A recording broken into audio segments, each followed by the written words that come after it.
을의 입장에서 을을 생각하는 방송, 을의 목소리를 통해 함께 사는 세상을 생각하는 시간입니다. 지금은 을밀대 민생경제연구소 안진걸 소장 오늘도 어김없이 나와 계십니다. 안녕하세요. 네, 안녕하십니까. 오늘은 어떤 을에 대한 얘기를 갖고 오셨나요? 오늘은 이제 우리 사회 을 중에 노인 빈곤율 OECD 1위 국가다. 노인 빈곤율이 1위, 자살률이 1위. 그래서 빈곤율, 자살률 둘 다 1위예요? 예, 그러니까? 그렇습니다. 그래서 가장 어떻게 보면 가난한 노인분들이 사회에서 가장 소외받고 있다 해도 과언이 아닐 것입니다. 근데 이제 먼저 정보를 하나 드리고 시작할게요. 12월 17일까지 내년도 국가장학금 대학생들 받는 거 있잖아요. 아, 갑자기 또 대학생. 아니, 요거 왜냐하면 우리는 돈이 되는 정보를 무조건 환불해드려야 되니까. 노인 문제 하기 전에. 짧게 12월 17일까지 국가장학금 신청 기간입니다. 1차 신청 기간. 이 신청 기간을 놓치면 재학생들 같은 경우는 원칙적으로 국가장학금을 못 받을 수가 있습니다. 네. 내년도에도 2차 신청 기한이 있긴 하지만 그러니까 12월 17일까지 반드시 하셔야 된다. 한국장학재단으로. 그다음에 이제 오늘 우리 노인 빈곤율 문제잖아요. 65세 이상 어르신들 통신비 11,000원 의무 감면 제도가 작년부터 시행되고 있다. 아직도 신청 안 하신 분들이 많아요. 요 얘기는 여러 번 드렸는데. 그러니까 그죠? 여전히 모르는 분들이 있으니까 우리 공영방송 KBS에서 항상 홍보를 해드려야죠. 65세 이상? 다만 기초연금을 받는 이제 어르신들 받는 연금 있잖아요. 70%네요. 그 소득 하위 70% 계층에서만 받을 수 있습니다. 너무 내가 부자인 것 같다 이런 분들 빼면은 그래도 웬만하면 받으시니까. 그래 흔히들 말하는 밑자 본전이 때문에 그냥 통신사 114나 주민센터로 연락하시면 알아봐 주거든요. 해당하는지 안 하는지. 그러니까 한번 여쭤보시고 내가 안 되는구나 하는 분도 있겠지만 대부분은 된다. 70%까지는. 대학생들은 국가장학금 12월 17일. 이때까지 지금 선거법 통과시키겠다고 지금 민주당이 그랬던 건데. 뭐 이제 선거법이나 공수처법 말고 유치원 3법 반드시 통과돼야 됩니다. 선거법이나 공수처법도 중요하지만 유치원 3법 어떻게 될지 모르겠네요. 유치원 3법이 지금 가장 아슬아슬합니다. 법 맨 뒤고 제가 아까 홍익표 수석 대변인 연결했을 때 물어봤어야 되는데 그걸 빼먹었네요. 민주당이 좀 더 의지를 가지고 추진해야 된다는 지적도 있다는 점 말씀드립니다. 저도 시작하기 전에 그럼 한 말씀 드리죠. 안진걸 소장께서 최근에 기부를 몇 천만 원을 하셨다고.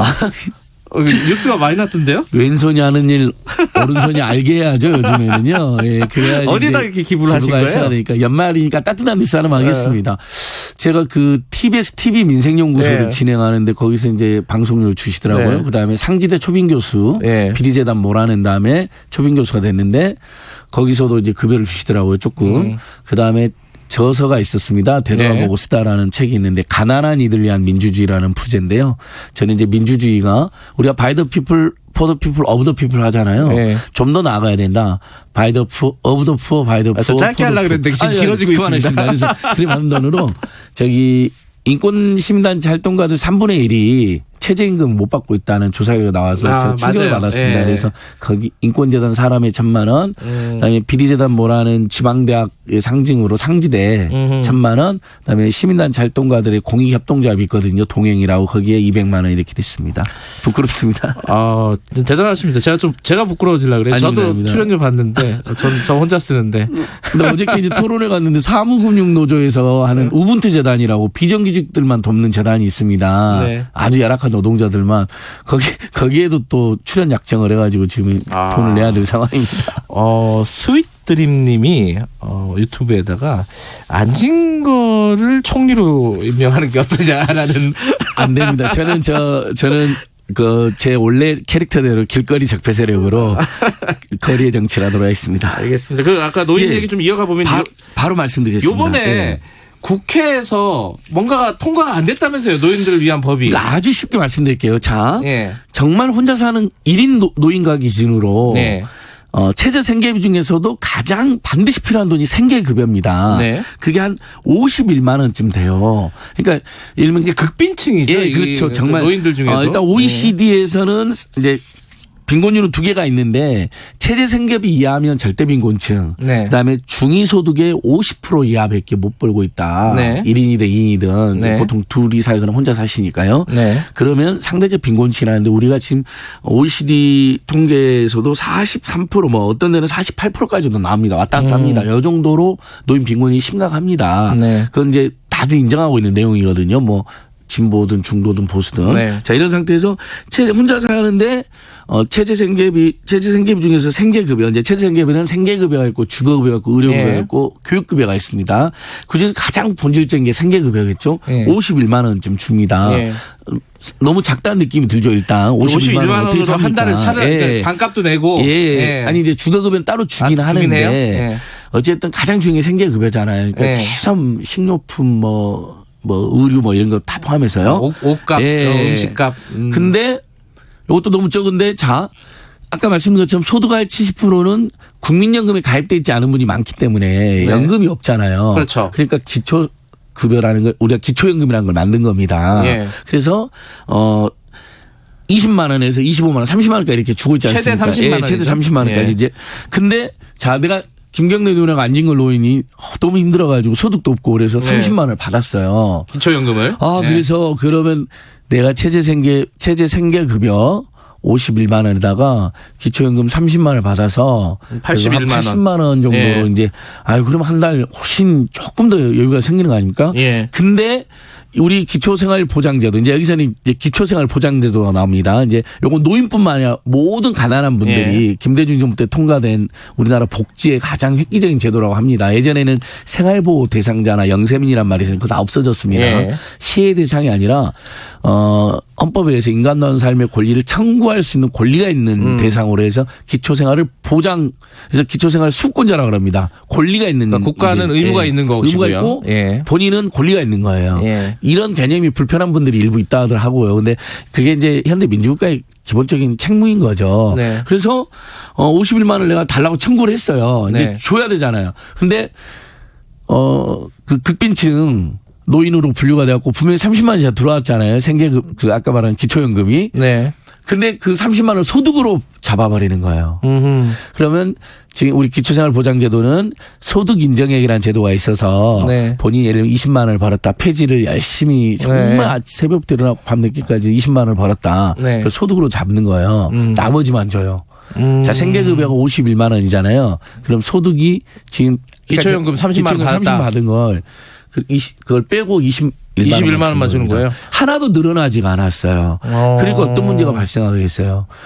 이분들이 기대했던 소득이 오히려 늘어나지 않아서 상실감만 더 큰 거니까 줬다 뺏는 기초연금이라는 말이 나왔고요. 그 말이 여기서 나온 거군요. 그다음에 이제 이분들이 받았던 30만 원 말고 소득 70%는 20만 원, 그다음에 소득하위 30%는 30만 원 이렇게 올라갔잖아요. 네, 기초연금. 예, 기초연금이. 그럼 이 30만 원 받았던 분 중에 소득하위 30% 중에는 기초생활 보장 수권자가 아닌 분들 있잖아요. 네. 조금 더 형편이 나은 분들. 이분들은 더 받는 거예요. 역진이 또 발생하는 거예요. 그러네. 예. 네. 왜냐하면 그분들은 소득 인정액이 기초생활 수권자보다 더 많은데도 예를 들면 생계급여, 그러니까 연금을 30만 원까지 받는 거죠. 그러니까 예. 이번 국회에서 기초연금. 예산안 통과할 때 그 얘기가 지금 말씀하신 줬다 뺏는 이거를 조금 완전히 그걸 보장해 주진 못해도 30만 원 다 뺏지 말고 한 30만 원 줬으면은 그게 인정 한 10만 원 정도는 조금 더 보장해 주자. 맞습니다. 요거를 통과시키려고 했는데 안 됐다면서요, 그게. 자, 설명해 드릴게요. 그래서 현재 전체 노인 인구는 우리가 한 700만 호 추정하잖아요. 예. 그중에 치매를 앓고 있는 분이 한 70만 호 추정되고 예. 그다음에 325만 명 정도가 빈곤층으로 추정이 돼서 예. 기초연금을 받고 있습니다. 우리나라에서. 그러니까 꽤 많이는 받고 계세요. 325만 명 정도면. 아까 말한 것처럼 노인 빈곤율이 절반쯤 된다고 했으니까 네. 한 절반 가까이 받고 있잖아요. 다만 그 금액이 너무 작아서 문제인 거잖아요. 예. 이제 많이 줘봐야 30만 원이기 때문에. 예. 근데 그 30만 원 받는 것도 기초생활 보장 가장 급빈층 노인분들에게는 하나도 추가가 안 된다는 이제 지적을 한 건데 그래서 국회 보건복지위원회에서 네. 여야가 나름대로 합의를 해가지고 이 중에서도 기초생활 보장 대상자인 분들이 37만 명쯤 돼요. 시설 생활자들 제외하고 그분들까지 하면 40만 명 정도가 넘고요. 그분들한테는 그러면 기초연금이 올라가도 한 푼도 늘어나는 효과가 없기 때문에 10만 원을 추가로 주자. 보충급여를 주자. 이제 보충급여. 네. 했는데 그게 이제 3,651원이 보건복지위원회 소위원회에서 통과했어요. 그럼 이제 정부 안에 이제 최종안에 통과되면 되잖아요. 네. 근데 보건복지위원회 전체회의 또 국회 예결위 전체회의에서 반영이 안 돼버렸습니다. 네. 그러니까 이게 작년에도 이게 통과됐다가 무산이 됐거든요. 최종 예산안에서. 돈이 많이 드는 거예요 이게? 아니 3,600억 정도가 듭니다. 3,600억? 예. 아까 37만 명이니까 곱하기 10만 원 정도 하면요. 그러니까 다시 한번 시청자 여러분께 설명드리면 생계급여 51만 원 받는 분들한테 네. 10만 원 더 주자는 겁니다. 그러니까 뭐 몇백만 원 받는 분도 아니고요. 그러니까 10만 원만 더 줘서 기초연금이 올라가 봐야 이분들은 하나도 더 받는 게 없기 때문에 오히려 기초생활보장제보다 더 위에 있는 분들은 기초연금 올라가면 혜택을 보는데 이분들 혜택을 못 보는 거잖아요. 왜냐하면 생계급여를 받는다는 이유만으로 그것을 소득으로 인정해가지고 한 푼도 받는 게 없는 거예요. 그러니까 기초연금이 올라가면 이분들은 오히려 더 타락한 거예요. 그래서 이 활동을 하는 단체가 이제 빈곤노인 기초연금 보장연대라는 곳도 있고 네. 내가 만드는 복지국가는 유명한 네. 시민단체가 있는데 이명박 정부에서는 기초연금 10만 원이었거든요. 10만 원 줬다가 10만 원 뺏어가고 박근혜 정부에서는 20만 원 줬다가 20만 원 뺏어가고 포용국가를 주창하는 문재인 정부에서는 30만 원 줬다가 30만 원 뺏어간다. 네. 이렇게 허탈해 하시더라고요. 네. 6001님도 그런 케이스네요. 이 20평형 거주자신데 국민연금 27만 원을 받는데요. 지금. 네. 근데 이게 국민연금 받으니까 기초노령연금이 안 나와버리는 이런 상황이 버리는. 27만 원이 소득으로 잡히니까. 그러니까. 예. 어쨌든 만약에 근데 그분이 극빈층이나 국연금을 받지만 나머지가 극빈층에 당하면 아까 말한 것처럼 기초연금을 30만 원까지 57만 원이잖아요. 오히려 생계급여 51만 원보다 초과했기 때문에 그 아래만 주는 거죠. 네. 어쨌든 이게 50만 원, 그러니까 아까 생계급여가 최저가 이제 51만 원이라고 하셨잖아요. 네. 이게 하기 쉬운 말로 그렇게 50만 원이 많이 받네. 그걸로 살면 되겠네라고 생각하시는 분들도 있을 텐데. 아이고 그런 우리나라 분들은 법원이 인정하는 네. 그 파산이나 희생할 때 그 소득의 최저 생계비를 제외하고 나머지를 그러니까 빚을 갚는 게 쓰게 법원이 명령을 하잖아요. 네. 거기서 인정해주는 1인 최저 생계비는 100만 원이 넘으면 110만 원 정도 됩니다. 그러니까 법원은 아는 거예요. 법원은 일본 당신 50만 원만 갖고 살고 나머지 다 빚 갚아 그러면 저 사람 죽는다는 거 아는 거죠. 그걸 못 산다. 그래서 50만 원으로 한번 살아보면은 네. 어떤 건지 알 수 있을 것 같기도 맞습니다. 해요. 그래서 네. 그 생계급여 자체도 올라가야 되거든요. 네. 그것도 올라가야 되는데 다만 극빈층 어르신들이 기초생활보장 이렇게 중복되어 있는 건데 그걸 생계급여를 받는다는 이유만으로 모든 65세 이상 어르신들 70% 하위 소득 70% 이상이 받는 노인연금을 한 푼도 안 준다는 것은 너무 가혹하다는 것이죠. 알겠습니다. 오늘 어렵게 오신 뒤에 손님이 계셔갖고 오늘 조금만 일찍 마칠게요. 이평기님이 안진걸 따봉 그랬습니다. 응원합니다. 이러고. 고맙습니다. 스윗드림님은 아까 유튜브에서 올리신 분이랑 비슷한 분인데 그 총리하라는 분이랑 이름이 안 소장님 정말 좋은 분이세요. 이렇게 말씀하셨습니다. 아유 부끄럽고 민망합니다. 친구분 같은데. 그래서 기초연금을 50만 원 올리면 노인분곤율이 30% 정도로 떨어진대요. 내가 만드는 복지국가에서 추산해 보니까. 그래서 기초연금하고 생계급여하고 이걸 둘 다 조금씩 더 지금보다 많이 올려야 될 것 같습니다. 이번 임시국회에서 현실적으로 어렵다면은 이번 총선 공약을 한번 잘 볼 필요가 있어요. 그렇죠? 예. 오늘 여기까지 듣죠. 고맙습니다. 예, 고맙습니다. 민생경제연구소 안진걸 소장님이었습니다.